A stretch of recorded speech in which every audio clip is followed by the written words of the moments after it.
বাংলাদেশের সাবেক রাষ্ট্রপতি শহীদ জিয়াউর রহমানকে নিয়ে নানা সময়ে স্মৃতিচারণ করেছেন বিভিন্ন মানুষ।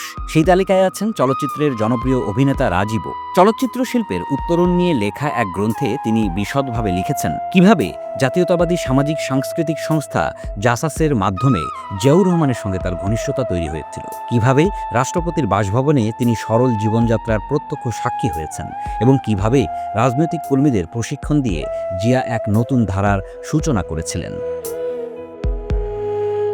রাজীব বলেন, জাসাসের সঙ্গে জিয়াউর রহমানের সম্পর্ক হয়ে উঠেছিল আত্মীয়তার মতো। রাষ্ট্রপতির ব্যক্তিগত সচিবকে বলা থাকত, জাসাসের কেউ এলে সরাসরি যেন জিয়ার কাছে নিয়ে যাওয়া হয়। অনেক ব্যস্ততার মাঝেও তিনি শিল্পীদের সময় দিতেন।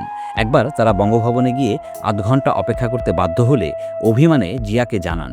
জিয়া সঙ্গে সঙ্গে ব্যক্তিগত সচিবকে বলেন, ওনাদের বসিয়ে রেখেছেন কেন, আর বসাবেন না, কি আর করার, ছোট করে চা দেন। এই সহজ সরল ব্যবহার শিল্পীদের মনে গভীর ছাপ ফেলেছিল।